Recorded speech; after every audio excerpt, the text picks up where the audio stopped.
Е удоволствие да се съберем тук и да продължим, така както се казва, литургия след литургията. По принцип, знаете, че всяка неделя го правим, само че пием кафе и се срещаме на друго място. Но днес ще продължим не само с пиенето на кафе, тъй като видях, че някои спиха, други продължават да пият, но най-вече да разсъждаваме върху едни вечни теми, които са сериозни и които отправят послание за нас като християни. Отец Добромир, мнозина от вас го познават. Той ни е гостувал. Това му е третото гостуване в Енорията. Служихме преди малко заедно.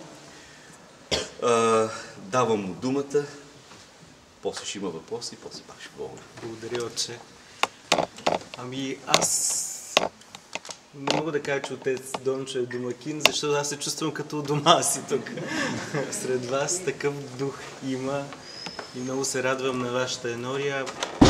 Тя е така една енория, която има всичко. Всички белези на енорийския живот. Има баща в лицето на отец Дончо и в лицето на отец Теодор. Има деца. Ето тези малките. Има млади хора, семейства. Има хора, които са сами. По някаква причина Господ е решил тяхното спасение да бъде такова. Да водят подобен на монашеския живот. Т.е. има всичко. Това е едно многообразие. Църквата е богатство, църквата е живот, не е схема, не е нещо, което да бъде институция или някакви взаимоотношения, които са на правила и норми. Тя е жив живот. Така че аз се радвам, че съм тук сред вас. Темата, която ми беше предложена от отците за смърт и възкресение. Една много широка тема. Една тема, която бих казал е екзистенциална, вълнува всеки един от нас. Всеки един от нас малко или много се е сблъсквал със смъртта. Всеки един от нас има по някакъв начин опит за нея, но ще започнем да мислим какво точно се случва. Ще се опитаме да кажем какво е православното предание, православното учение за смъртта и за възкресението.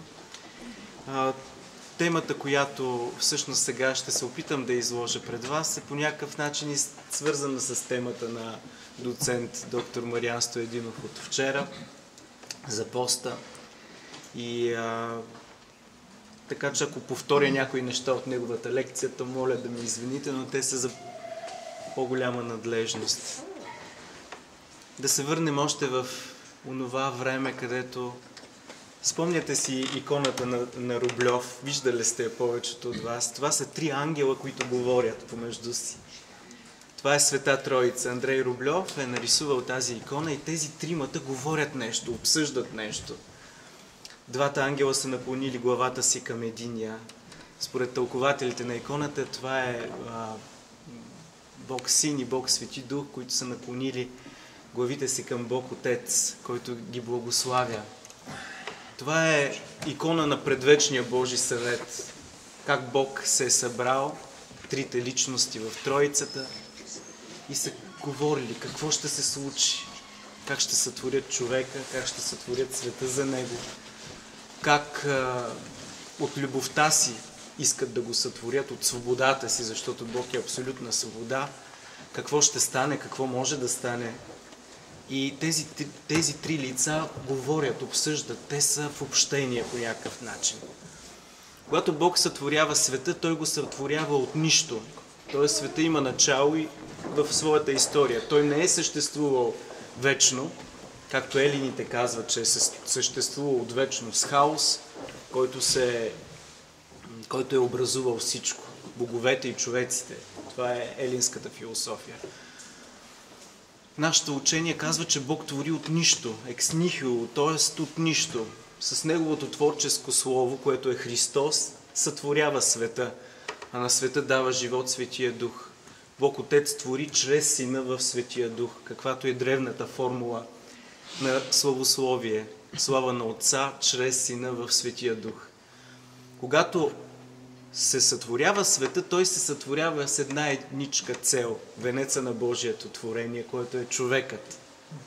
Човек и човечица ги нарича свети Юстин Попович. Жената и мъжа, човек и човечица. Тоест цялото творение, венеца на цялото творение е да бъде създаден човека. Света се нарича космос. На гръцки космос значи красив, красота. И оттам глагола космео на гръцки. Жените използват козметика, нали? Те се разкрасяват. Тоест да слагам козметика означавам да съм красив. Така че света... точно така, се прекали, е страшно. И света означава космос. Значи тази красота, която Бог е създал, е създадена за човека. Преди 2 седмици бях в Лондон, в музея за природонаучния музей. Там имаше динозаври и децата се радваха на динозаврите, на тия кости, тия огромни животни, които са живеели преди човека. И един мой приятел беше там и ми каза: отче, добре, че са измряли динозаврите, че човека се е появил по-късно, защото са можели да го изядат. Казах: да, ето това е творческия промисъл. Те са измряли, после сме се появили ние. Но Бог твори, това е Божия план за спасение. Бог твори всичко, което е направено за нас, за човека. И човек се появява в този свят. Жената е вземата от реброто на Адам. Ребро означава средата на човека, нито от главата, нито от нозете. Тя е от неговата среда. Тя се стреми към мъжа и мъжа се стреми към жената. Любовно бих казал дори. Свети Исак Сирин върви по пазара на своя град и вижда, той е бил хубавец и вижда една жена да го гледа с желание. И той монах и казва: не ме гледай по този начин, аз съм монах. И тя му отговаря: аз съм Ева, следователно гледам в мъжа, а ти си Адам, вземат от пръста и трябва да гледаш в земята. И той казва: колко ме получи тая жена.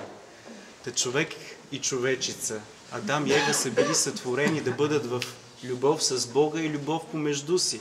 Това е бил предвечния Божи съвет за тях. И Бог им дал възможност, като нещо, което има начало във времето и в пространството, да живеят вечно, да бъдат като богове. Както Бог е вечен. Бог винаги е бил, винаги е и винаги ще бъде. Но човека и света имат начало в историята. Началото в историята има време и пространство. Тоест ние нямаме този дар да бъдем вечни. Но Бог ни е обещал, че ако спазваме Неговите заповеди, а заповедите на Бога винаги са живот и откриване на Бога, те не нарушават нашата лична свобода, то ние ще имаме живот вечен. Тоест, Бог дава на човека свобода, иначе не би дал заповеди. Съгласете се. Щом дава заповеди, той му дава и свобода. Или тези заповеди да бъдат нарушавани, или тези заповеди чрез тези заповеди да бъдат изградена жива връзка с Бога. Целта на човека е да отговори и да осъществи връзка с Бога. И наистина, когато в това прастаро време се появява дявола в ада, който е отпаднал от Бога, който, бихме казали, няма енергия, когато той е отпаднал от Бога, а демонът е отпаднал от Бога само с един помисъл. Когато си е казал: всички дарове, които аз притежавам, са мои. Те не са дар от благия и добър Бог. Това е отделило дявола от Бога в една огромна бездна. Вижте, в Свещеното писание нищо не се говори за дявола, как е паднал и по какъв начин. Бог, по-точно Свещеното писание не му дава никакво битие, никакво обяснение. Но самият той, който няма вече енергия, бихме казали, той се храни с чуждата енергия. Заради това, когато ние биваме изкушавани, той се храни от нашия грях. На него му е нужна енергия, действие на гръцки буквално. Тоест, той е паразит. Той се храни от това. И ние живеем в един такъв паразитен свят, нали? Виждаме колко човешките взаимоотношения, как някой ни използва или използват се цели народи, ресурси. Тоест едно паразитно съществуване. Дявола отива при човека, при Адам и Ева и казва: Бог ви е дал да бъдете като Него, свободни. Защото образа Божий, който ние имаме, преди всичко е свобода. Христос ни сътворява Неговото Божественото Слово на Отца по образ Божий, т.е. ние сме свободни. И когато дявола отива и изкушава Адам и Ева, той им казва: Бог не иска да бъдете като Него. Заради това ви каза да не ядете от дървото за познаване на добро и зло. Но Адам и Ева са имали вложено да бъдат като богове. Разбирате ли? Но това, което те са имали, ако дявола беше казал на Адам, Бог не иска да си цар на Китай, да кажем, Адам ще каже, какво е това цар на Китай? Аз не знам какво е да съм цар на Китай. Но когато дявола казва да бъдете като богове, той не иска, Адам има този порив, този купнеж, това нещо му е вложено да бъде като Бог. Но дявола му казва, бъдете богове, като ядете от познаването на плода за познаване на добро и зло. Преди това обаче Бог е казал на Адам да не яде от това дърво, защото ако вкуси от него и без друго ще умре. Тоест той му казва, че има вероятност като нещо сътворено в историята и времето, той да се върне отново. Тоест той да унищожи това, което му е дадено като дар. И когато знаете тази история, вчера говорихме за нея, когато Адам и Ева виждат, че плода е хубав на вид, многожелан, защото дава знание. И това е тази троица, бих наказал, сатанинска троица, обратното на това, което е Светата Троица. Похотта на очите, похотта на плътта и гордост житейска. Това са трите врати, през които греха влиза в човека и в този свят. Адам и Ева виждат плода, той е многожелан, красив на вид и дава знание, гордост житейска. Знаете, днешната цивилизация как е устроена. Онзи, който е могъщ, той има знание, има технологии, има мощ. А тези народи, които са потиснати, те нямат знание, нямат технологии. Тоест тази гордост житейска. Когато Адам и Ева вкусват от този плод, те решават да черпят своята идентичност от тварното. И вкусването от плода разделя както един от друг, т.е. те разбират, че са голи и се скриват един от друг, но те се скриват и от Бога. С тях пада целият космос, цялото творение, за което е и създаден. Тоест случило се в историята една голяма катастрофа. Отделянето на човека от човека, отделянето на човека от Бога. Така че смъртта, която вече не е наказание от Бога, Адам и Ева са съгрешили и Бог да ги накаже, вие ще умрете, защото съгрешихте, а тя е едно естествено проявление на това, което е станало. Защото ако Бог само има живот, и той има живот вечен, и само той е истински живот, всеки, който се отдели от него, всяко нещо, което се отдели от него, то започва да умира. То е подложено на тление. Така че Адам и Ева, когато падат, когато вкусват от този плод, избират да живеят без Бога, то естественото им състояние е да почнат да умират. И така смъртта влиза в човешкия род. Тя влиза бавно в човешкия род. Първите хора живеят доста години по това, което имаме като предание. Тя бавно влиза в човешкия род. И свети пророк Давид казва, дните на човека са до 70 години, а с по-голяма сила 80 години и най-доброто време от тях е труд и болести. Макар че медицината е толкова напреднала, имаме апарати, бели дробове, сърце, бъбреци, то човешкият живот се измерва с толкова, колкото е казал свети пророк Давид в своите псалми. Когато Адам и Ева вкусват от плодовете на скръбта, на познаване на добро и зло, те вече не гледат на себе си като на личности, които са любовни, които са купнеят един за друг, а гледат на себе си като на нещо, което могат да притежават, като на някой, който могат да се възползват. Заради това се скриват. Те така гледат и на Бога, не като онзи, който ги обича, който ги е призвал за живот, а онзи, който може да ги ощети, онзи, който може да ограничи тяхната свобода. И заради това в екзистенциалната философия имаме Сартър, който казва, че адът това е другия и че Бог е най-големия враг. Знаете, той е палил клечки кибрити и си казвал, къде е Бог да ме накаже сега? И ги е хвърлял на пода. Другия като ад, другия като заплаха за нашето съществуване, заплаха за нашия живот, за нашето материално благо, духовно благо. Изведнъж другия започва да става ад. И тогава го виждаме и в По-нататък свещената история започва с убийството на Каин и на Авел, започват с убийствата, Стария завет е изпълнен с убийства, има много жестокости в него. Но това е заради тази счупена воля. Ние сме съгрешили не чрез телата си, а с волята си. С свободата, която ни е даден като дар, ние не сме отговорили на Бога с да, а сме му отговорили с не.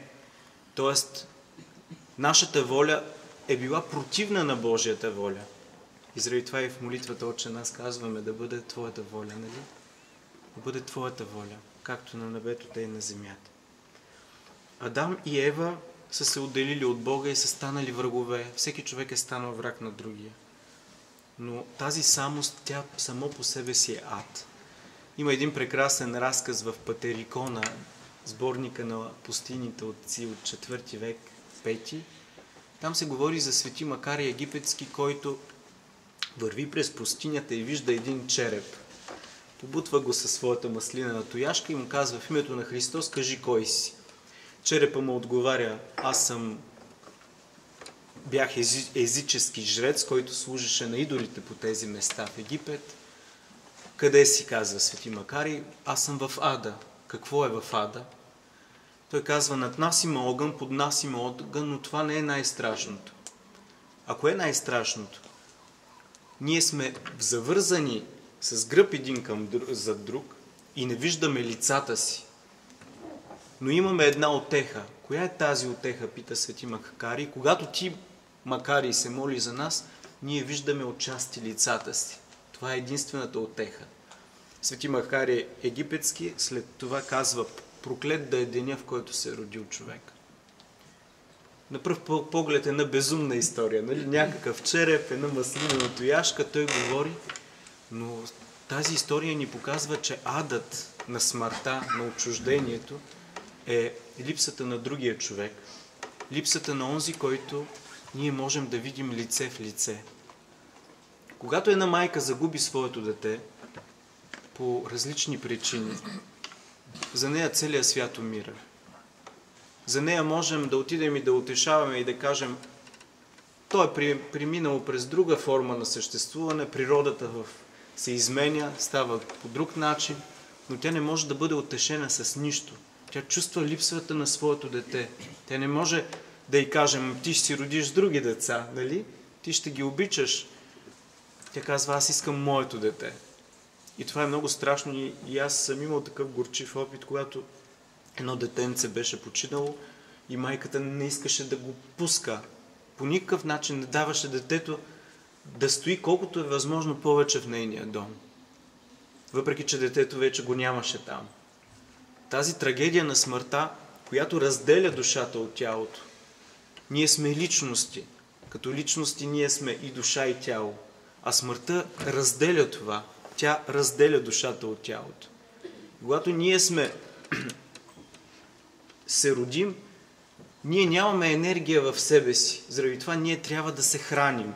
Тоест ние трябва да внасяме енергията от някъде отстрани. Ние нямаме в себе си живот. Ние постоянно го внасяме чрез храната. Чрез тази храна, която чрез метаболизма става наше тяло, става наша кръв. Но храната, която ние ядем, къде я държим? В какво? В къщи. В хладилник. Защо я държим в хладилник? Защото самата тя изтлява и е подложена на това тление. Самата тя се разпада. Следователно е нужна друга храна, която трябва да преодолява смъртта.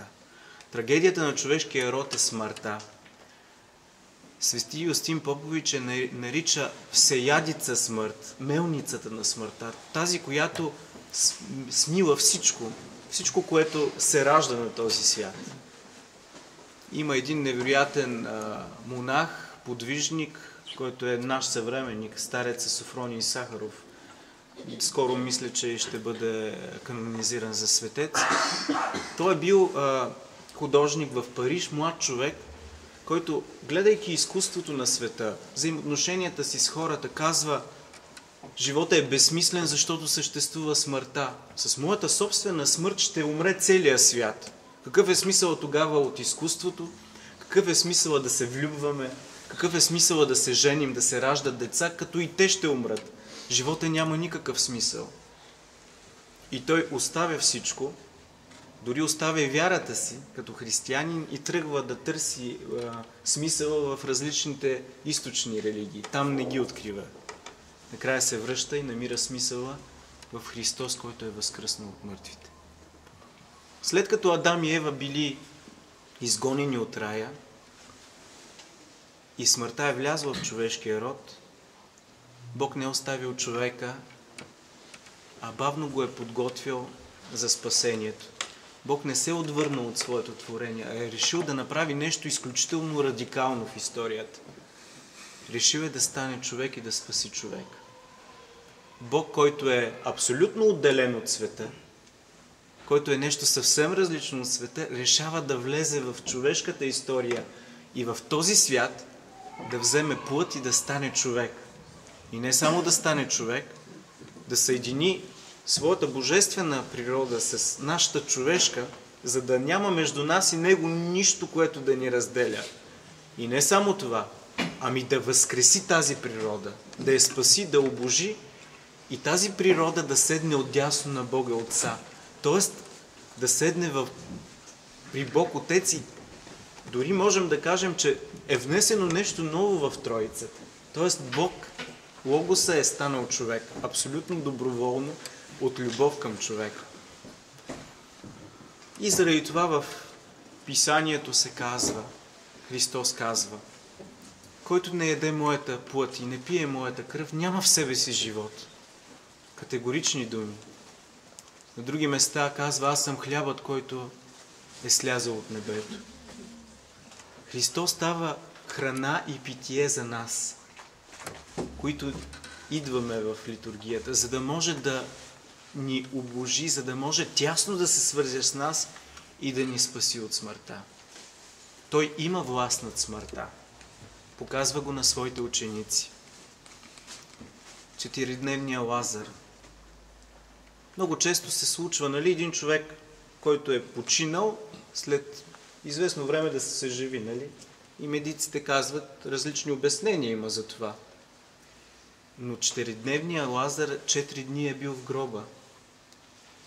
4 дни в Палестина, в това топлото време, едно тяло започва да се разлага за 4 дни. Няма как да бъде съживено. Тук става въпрос, че тялото на Лазар е било възкресено.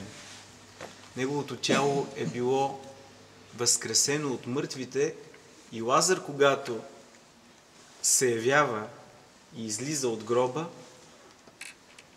евреите са си мислили, че Христос ще влезе в Иерусалим и ще направи една огромна армия, която римляните ще убиват войниците, пък Христос ще стои отзаде и ще ги възкресява и ще завзема целия свят. Да, но не става по този начин и Юда решава да го предаде, защото неговите мисли, Христос не се вписва в неговите рамки. Но ето, че Христос показва, че има сила да възкресява, че има сила над живота и смъртта. Нещо повече, той самия възкръсва от мъртвите и става начатък на всички, които вярват в Него, начатък за всички, които ще възкръснат. Смъртта вече е унищожена. Смъртта вече не е това, което е било до времето на Исус Христос. Смъртта не е онази трагедия на човешкия род, която отделя майка от дете, отделя мъж от жена, отделя човек от своите родители. Тя не е тази трагедия, която поражда толкова болка. Страхът от смъртта е патологичен. Той се наблюдава при всеки един човек, защото той не е естествен за човека. Човек не е създаден за смърт. Дори ако видим Свещеното писание, Христос също се страхува от смъртта в Гециманската градина. Спомняте си този отказ. Казва, ако може ме отмине тая чаша, но не да бъде моята воля, а твоята. Ето пак волята на Отца. Той се страхува, защото това е неестествено. Неестествено за човек. И в нас има този купнеж по безсмъртието. Нашата собствена смърт е някъде далеч в бъдещето, нали? Ние нямаме съзнание, че ще умрем днеска или утре или от други ден. Но има пък страх от смъртта, който съществува в нас. и много, много тежки състояния на страх от смъртта са във всички фобии, във всички психични заболявания са на базата на страх от смъртта.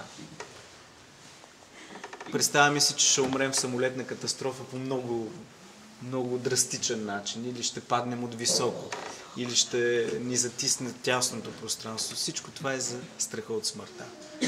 Но когато Христос възкръсва от мъртвите, апостолите вече нямат никакъв страх от смъртта, защото го виждат възкръснал.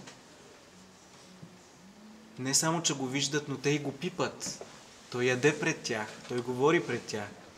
Те толкова са укрепени от това, както са били разбягали, когато са го хванали, сега се събират отново.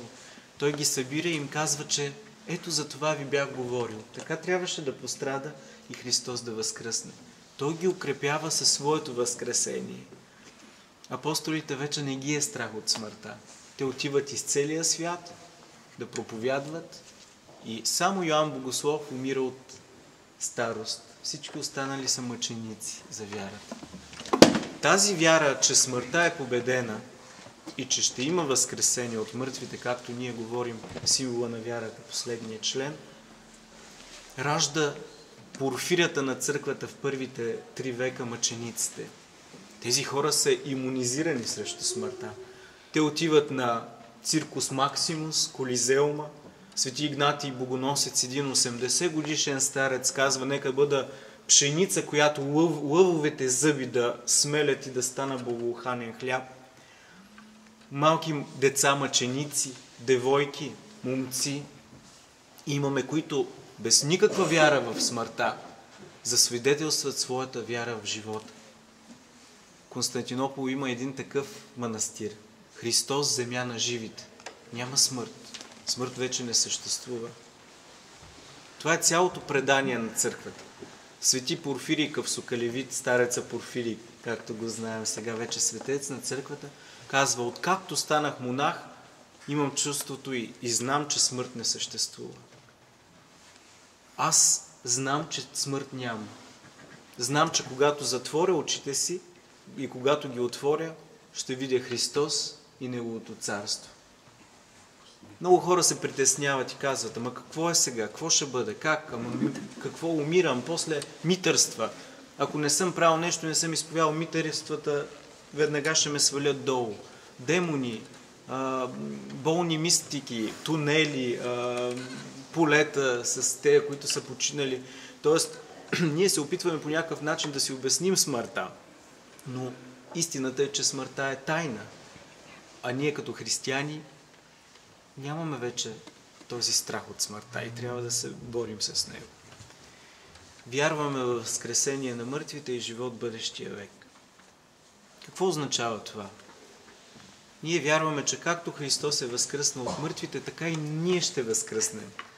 В този манастир на стареца Софроний се запознах с един свещеник от Белгия. Много добър човек, към 70 годишен, много весел, голям шегаджия, с чиста и проста вяра. И сега трябва да му правят операция на коляното, на капачката. И той помоли от доктора, като я отстранят, да му я завият в нещо, защото иска, като умре, капачката му да бъде сложена в ковчега. Защото като възкръсне, да възкръсне с капачка. Той всъщност просто си мисли по този начин. Но истината е, че как ще бъде възкресението от мъртвите? Свети Григорий Богослов, понеже го питат, ами някои са изядени от животни, други са удавени, изгорени.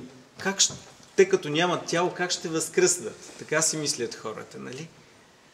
Свети Григорий Богослов казва, че самата душа ще даде облика на тялото, по самата душа ще полепне плътта и той го обяснява с ръбовете на водопада. Когато имаме един водопад, когато тече вода, водата определя формата на водопада. А когато водата я няма, и остават само ръбовете на водопада. Така ще бъде и възкресението на мъртвите. Това ще бъдем ние. Не някакво прераждане, каквото го имаме в източните религии, нали?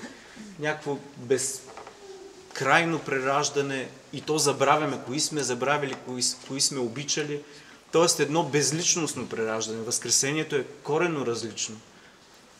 Нашата личност ще бъде възкресена отново с тяло, защото личност не може да има само душа.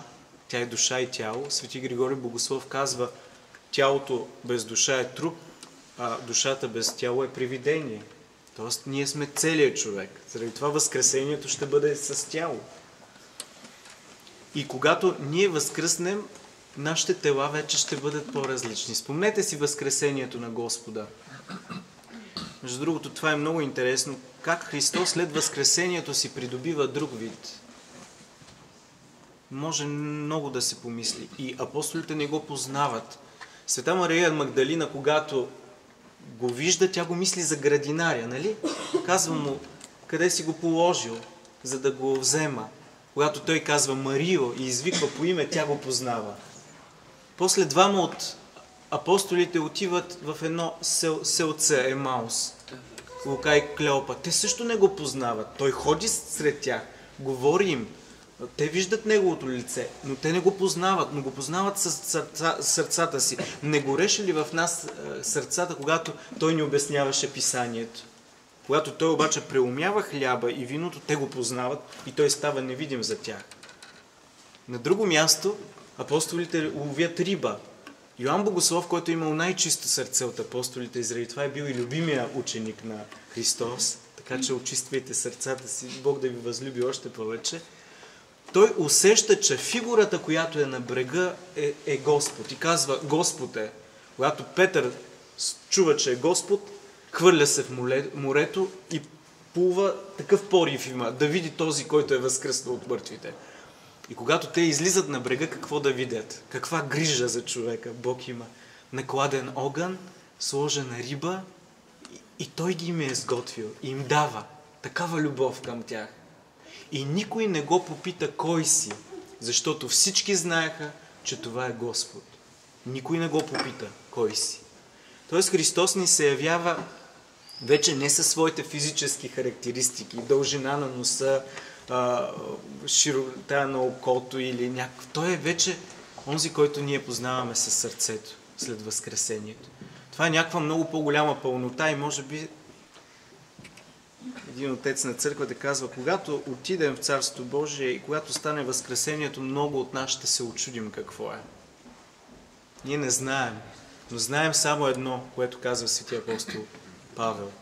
Око не е виждало, ухо не е чувало и на ум не е идвало това, което Господ е приготвил за тия, които го обичат.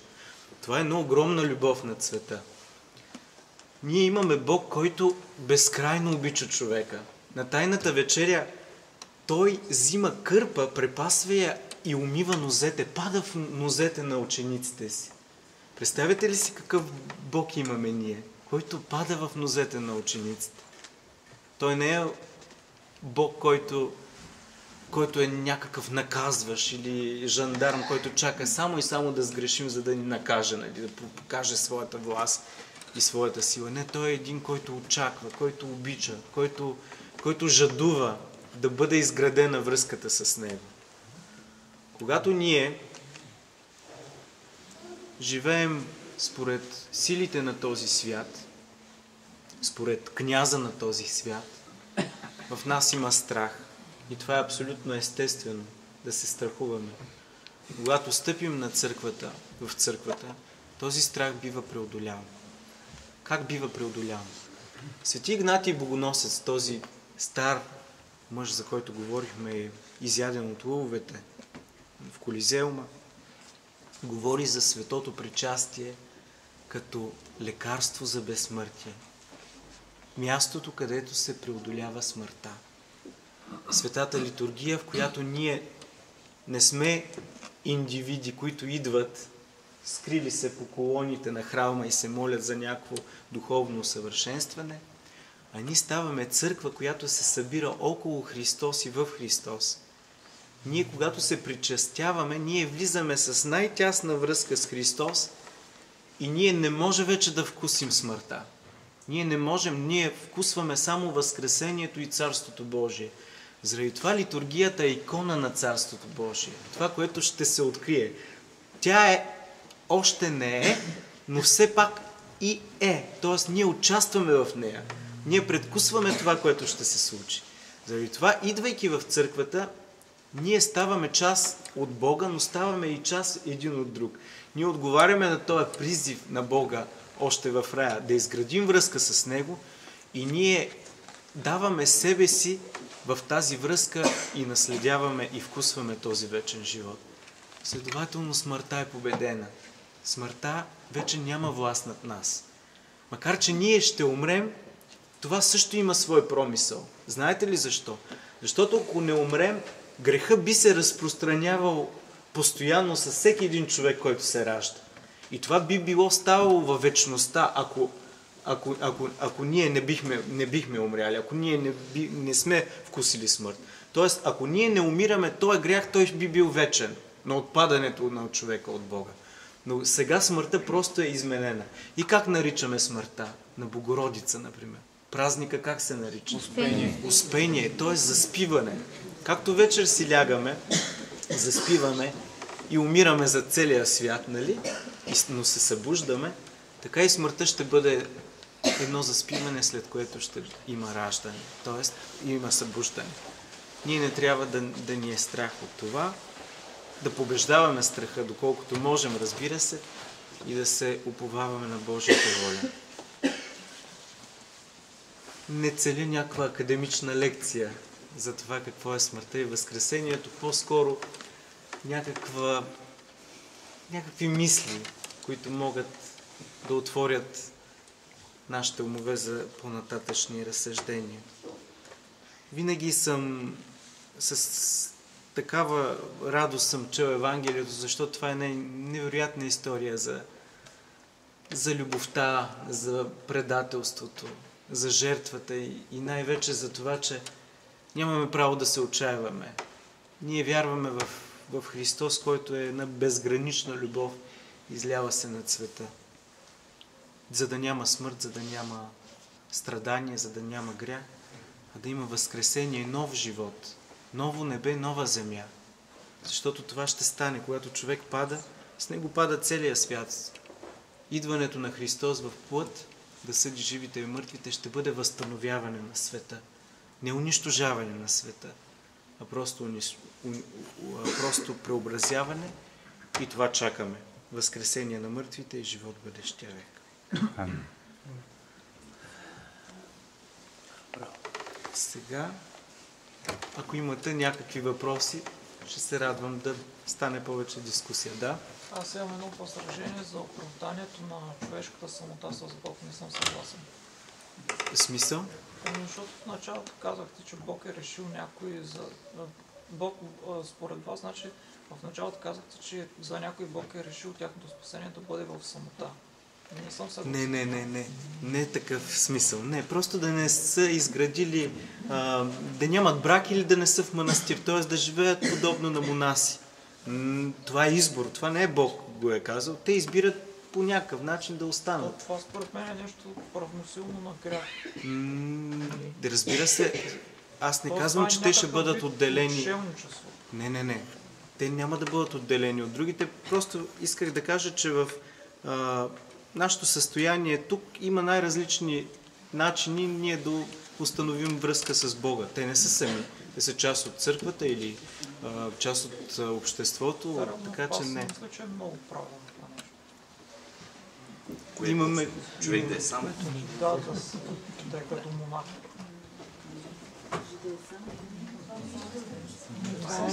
Личен избор. Личен избор е. Но разбира се, в църквата пък не. Да, ти си прав, че ако той човек е сам, абсолютно сам и той не изгради никаква връзка с нито един човек, да, това е грях. Безспорно. Такъв случай имаме в митологията Нарцис, нали? Който не отговаря на любовта на една нимфа, който е влюбен бил в себе си и той се оглежда в едно езеро и умира. Това е и оттам в медицината наркоза. Знаете ли какво е наркоза? Това е упойка, нали? Анестезия. Но това означава наркоза, значи безчувствие. Буквално не чувствам нищо. Ако наистина това е, ако тези хора решат да се бъдат сами, това е ад да си сам. В затвора има едно място, което е карцер, нали? Гледах един филм за американските затвори Там го вкарват той, който се е провинил в затвора и една седмица стои там, затворен в това място. Той къса копче от дрехата си, хвърля го нагоре и то пада в тъмнината. И той почва да го търси, намира го. После пак, за да не превърти. И когато му отворят затвора за него е като Нью-Йорк, като някакъв огромен град, където той се радва и общува. Ние наистина сме създадени за това. Ако един човек е сам и не иска да изгради никаква връзка с никой, то това е предкусване на ада. Да, в такъв случай абсолютно сте прав. Да, абсолютно сте прав. Аз имам един въпрос. Къде пребивават душите преди последния ден Възкресението? Това е тайна, никой не може да каже. Душите или предкусват, да кажем, царството, или ако те са живяли по този начин сами, които са използвали другите като средство, като функция, те предкусват едно място, където, дай Боже, никой да не отива. Има един мой приятел, който ми казва, че сънувал ада. И аз му казвам, той са глупости, как се сънувал ада? Той казва, там нямаше никой. Нито Бог, нито човек, нито звяр, сам бях там. И аз му казах, да, наистина това звучи като ада. Защото това е едно непрестанно отпадане без никаква енергия. Можете ли да си представите нещо като черна дупка, която вие отпадате постоянно от всичко и то безкрайно? Нали, на никой не бихме пожелали такова състояние. И заради това, когато един човек почине от този свят, всичко вече му е като на тепсия, понеже няма време и пространство, той вижда своите дела. И заради това имаме педагогически предания, че тия, които са починали и които са живели без Бога, молят да се върнат само за 5 минути, за да се покаят. Достатъчни са 5 минути, но те не могат. И какво се случва? Църквата започва да се моли за тях. На Петдесетница ние имаме в молитвите, които са коленопреклонни, имаме молитва за тези, които са в ада. Можете ли да си представите каква любов е църквата? Те, които са отнели живота си дори. Ние не можем да кажем, те ще бъдат вечно в ада, защото човек някой път е изправен пред много тежки избори. Разбира се, самоубийството е грях, безспорно, но църквата се моли за тях и ние сме длъжни да се молим. Много тежки избори. Много тежки избори. Не можем да съдим. Дори и абортите. Нали? По някакъв начин млади момичета, които не могат да нямат смелостта да родят дете, извършват аборт. Но истината е, че такива жени трябва да изградят връзка с това дете. Защото ние много често се нараняваме синове, дъщери, родители, деца.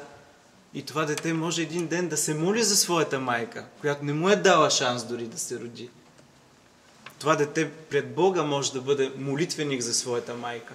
Така че това трябва да правим. В църквата всичко се изцерява, всичко се покрива.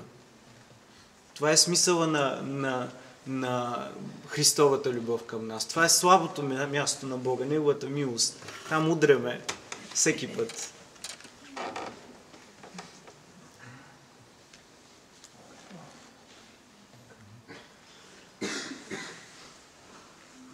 Заради това църквата се моли за тия души. И трябва да се моли. За целия свят. Стареца Софроний Сахаров говори за целия Адам, че ние ако придобием молитва за всеки един човек, за целия Адам, това вече е сигурен път към спасение. Това е излизане от собственото ти его. Достоевски, нали, в своя роман казва, че всеки е виновен пред всеки. Защото ние не сме изпълнили това, което Господ ни е дал. В Евангелие от Лука, 10 глава, 17 стих, където Христос казва: казвайте, че сте раби негодни и че трябва да вършите това, което ви е дадено да вършите. А ние и това не можем да направим. Трябва да имаме смирение в църквата. Да, някакви въпроси?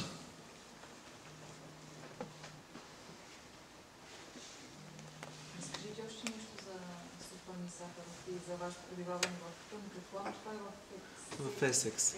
И това е една монашеска общност, която е много интересна.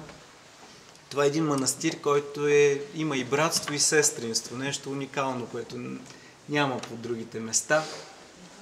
Стареца Софроний Сахаров отива в Англия по Божи промисъл и моли там да бъде основан манастир, но този манастир трябва да се гласува в камарата на лордовете в парламента. И един от лордовете казва, той монах, какво ще донесе на Англия? Какво ще допренесе? Какво ще ни даде? Ние сме империя, трябва да печелим.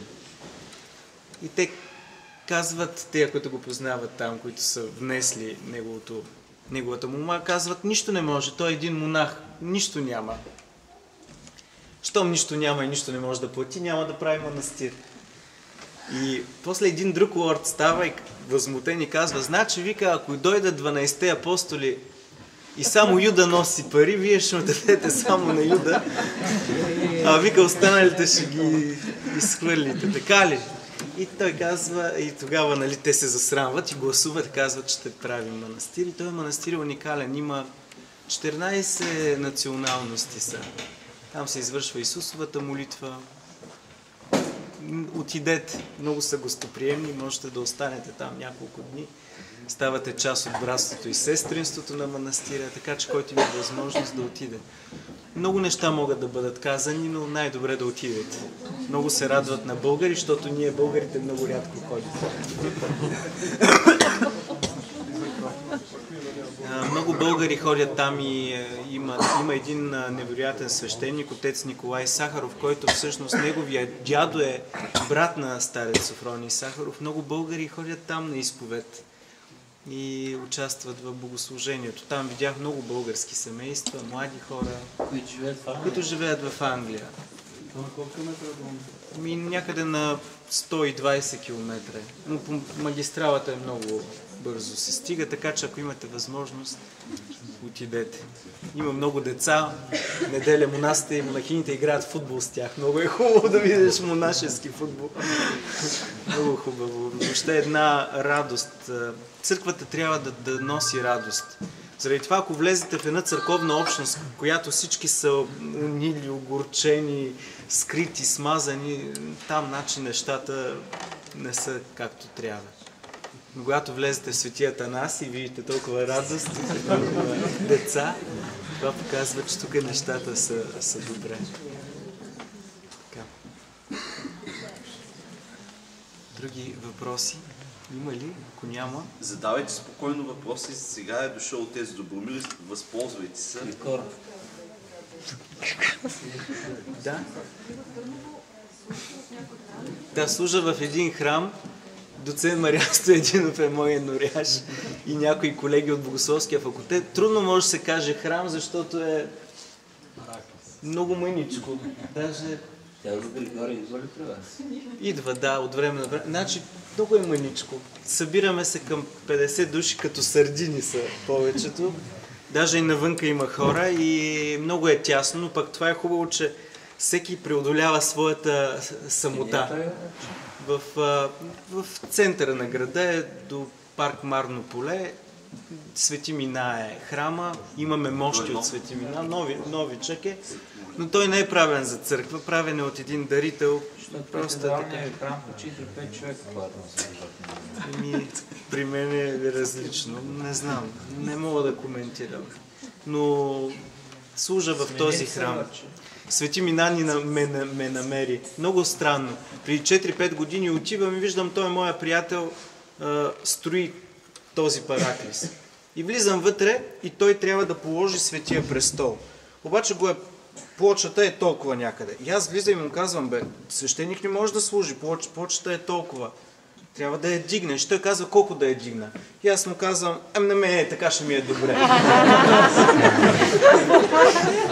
И никога не съм си мислил, че ще се преместя в Търново, че ще служа там. И по неведоми причини отивам. Няма къде. Трябваше да се преместя със своята съпруга, с децата. Няма църква в Търново. Моля? От Русе. Служил съм в Русе доста години. И отивам там и отивам при него и му казвам, искаш ли да имаш свещеник, който да служи в този параклис? Той казва, разбира се, и така стана. Той Свети престол, всъщност съм си го избрал сам. Да. Свети Мина така намира. Явно и аз съм се бил загубил и той ме намери. Всяка неделя и всеки празник служим там. Служа на едно място, а имаме една енория, която всъщност аз съм селски поп. Служа в едно село в планината с 7 души. Как се казва? Длъгня. И всъщност цялата тая общност на Свети Мина един път месеца се имигрираме в този храм, който е много красив, много стар. И там децата играят, имаме една голяма къща, килийно училище и там се събираме и идват хора от цяло Търново. Това е Ленския вълк? Не, това е близо до Търново, на 14, до Соколово, да.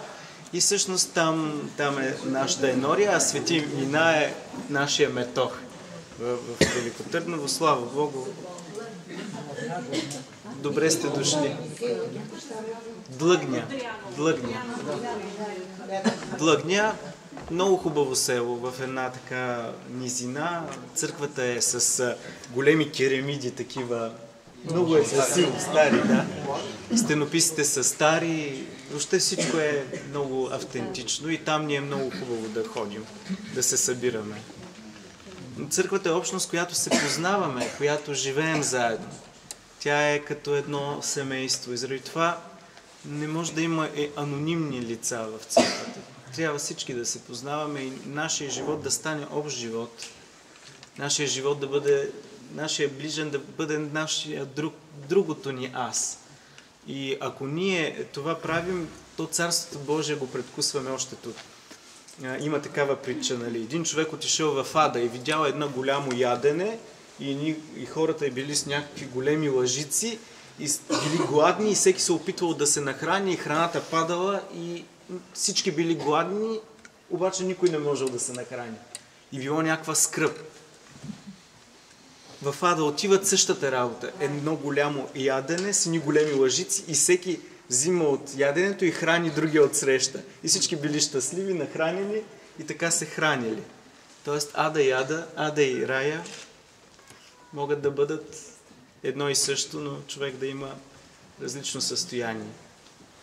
Така че рая това е нашия ближен, а ада сме нашето его, самите ние, които виждаме в другия заплаха, опасност, враг. Тая празнота, която има в нас, се опитваме да я запълним с всякакви неща и не успяваме. С материални средства, с пари, с скитане, пътуване от държава на държава, Фейсбук, Скайп.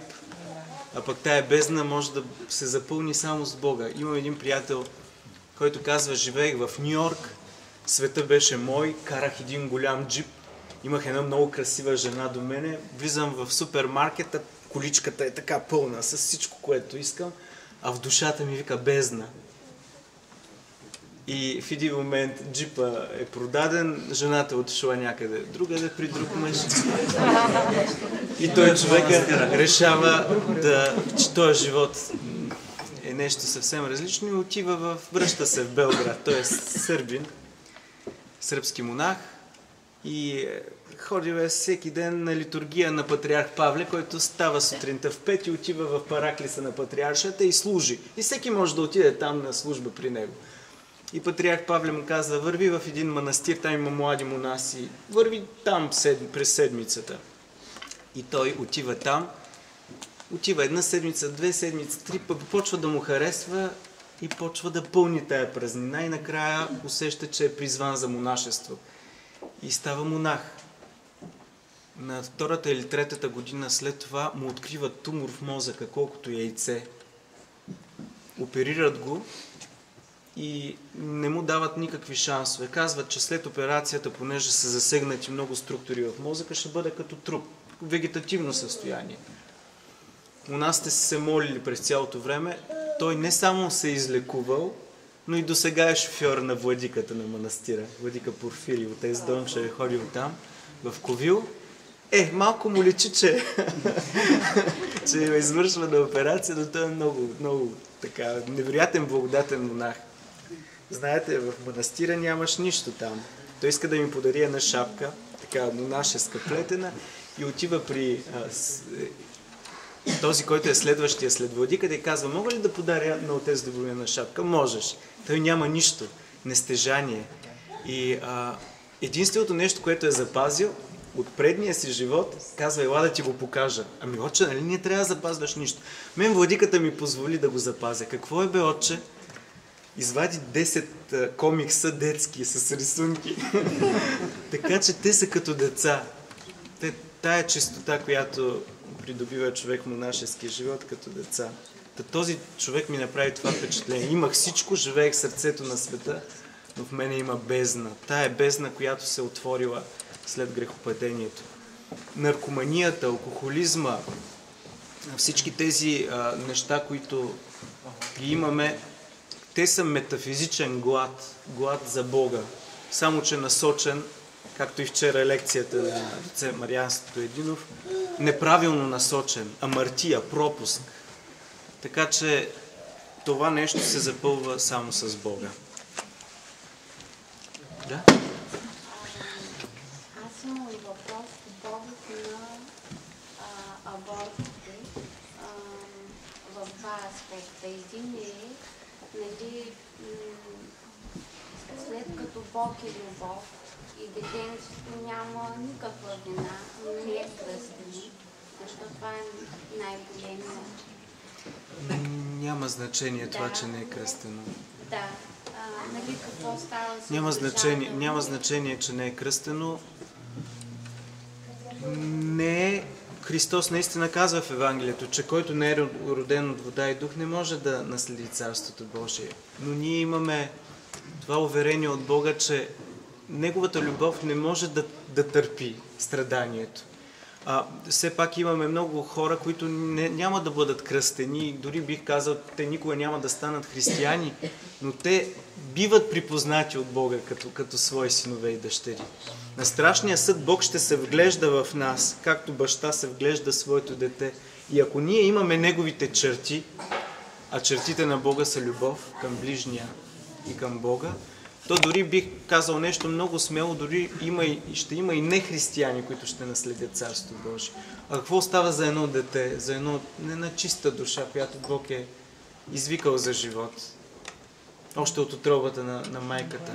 Дори нещо много по-смело. Има деца, които са починали след раждането и не са кръстени. Но и те са при Бога. И те са при Богородица, която е майка на всички, на целия човешки род. Така че ние не трябва да подхождаме легалистично, нали? Нещо, което се прави, води до еди какви си резултати. И е много тежко да видите една майка, която е опочинала детето и свещениците да казват: нямаш право да се молиш, то е фада, защото не е кръстено или еди какво си. Бог не може, любовта не може да търпи това. Любовта спасява и търси. Така че и за децата, които са пострадали, които са убити при аборти, деца, които са починали, те всички са при Бога. Те всички са при Богородица. А в този ред на мисли тогава тия католици, протестанти, дето могат да живеят, спазвайки нещо Бог решава кой ще се спаси. Ще има... Тая логика и те трябва да са... Бог решава това. Ние не можем да казваме... Значи, кой ще седне на престола Божий, ще каже: той човек ще бъде осъден. Ще се спасят. Какво е виновен той, че е роден на Запад, никога не е чувал за православието или е чувал, но това е неговата вяра? Или какво е виновен един човек, че се е родил в исляма? Няма. Бог има силата да спаси. Ако ние сме православни, разбира се, ние не можем да сменяме вяра. Това е нашата вяра. Но ние пък не бива да поставяме този и онзи в ада, защото ще има православни, които също няма да могат да се спасят. Това, че по силата на това, че ние сме кръстени, също не може да ни спаси. През 4 век, когато са почнали масовите кръщения, свети Йоан Касиян пише, че Архангел Михаил се явява на един от презвителите, които кръщава, и казва: до кога ще ми носите празни запечатани чували?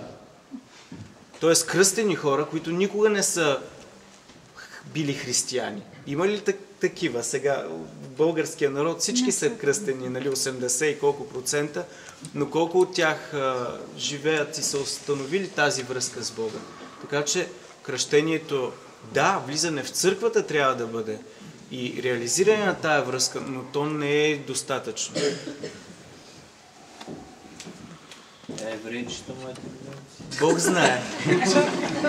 Евреите, светия апостол Павел говори за тях като питомната лоза.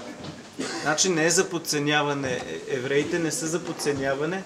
Все пак те са избран народ и светия апостол Павел казва, че те са питомната лоза, а ние езичниците сме дивата лоза. Бог ще ги спаси и тях. Имат, особено евреите християни, има такива, които са много, приели християнството. Не, приемат. Много от тях, има от тях, които са наистина християни. Много от тях. Има свещеници евреи, от еврейско потекло. Те имат едно предание, че отново, преди да дойде Христос, ще се даде шанс на евреите да го разпознаят като Месия. Така че Бог има грижата. Не бива да ставаме съдници и да казваме, арменците няма да се спасят, римокатолиците няма да се спасят, протестантите няма да се спасят, само ние ще се спасим. Бог спасява. Ние не можем да кажем кой ще се спаси и кой няма да се спаси.